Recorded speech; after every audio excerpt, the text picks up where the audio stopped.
Welcome to my channel. This is CCNA Essentials.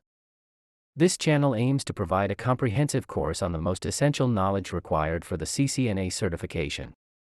Today, I will be discussing broadcast domain, VLAN, access, and trunk port.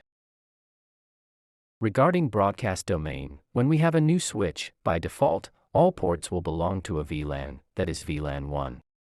Assume that I connect a PC to one of the ports of the switch, and on the other ports, I also connect PCs.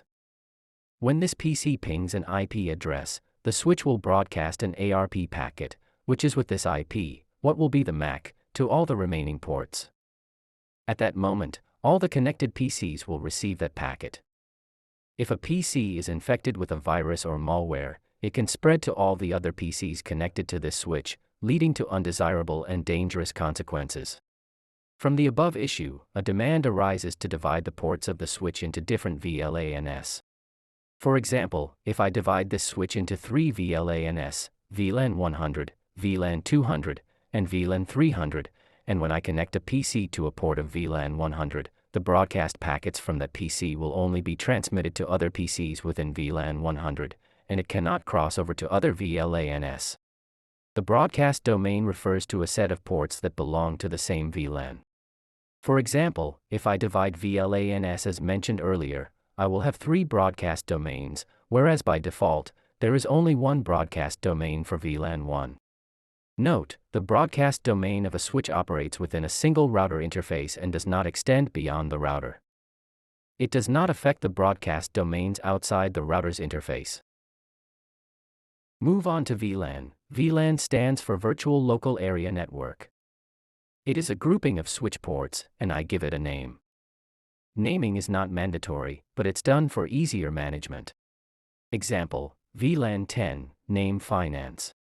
Each VLAN will consist of the following ports: VLAN 10, ports 1 to 3, VLAN 20, ports 4 to 5, VLAN IT, ports 6 to 9, comma. The maximum value for a VLAN is 4096. Therefore, a VLAN is a way to group ports into separate broadcast domains, and these domains cannot communicate with each other directly, they require a router for communication between them. When it comes to access port, an access port is a mode of the switch port used to connect to devices such as PC, laptop, printer, etc. To configure a port in access mode and assign it to a specific VLAN, you can use the following commands. Interface Ethernet 0/0. Switch port mode access. Switch port access VLAN 100. This command assigns the port to VLAN 100. Note, each port can only be assigned to one VLAN. As for trunk port, it is a port that connects this switch to another switch, and this port allows multiple VLANs to pass through. For example, my PCs belong to 2 VLANs, VLAN 10 and VLAN 11. By default, VLAN 11 will not communicate with VLAN 10 within this switch, but it will communicate with VLAN 11 on the other switch, and vice versa for VLAN 10. The port that allows multiple VLANs to pass through is called a trunk port. To make a port a trunk port on a Cisco switch, enter the command. Interface E0/1. Switch port trunk encapsulation trunk.1Q. Switch port mode trunk. Switch port trunk allowed VLAN 100, 200. This is an optional command which means only allow VLAN 100,200 pass through. So, switches will have 2 types of ports: access ports, which are used to connect to devices, and trunk ports, which are used to connect switches together.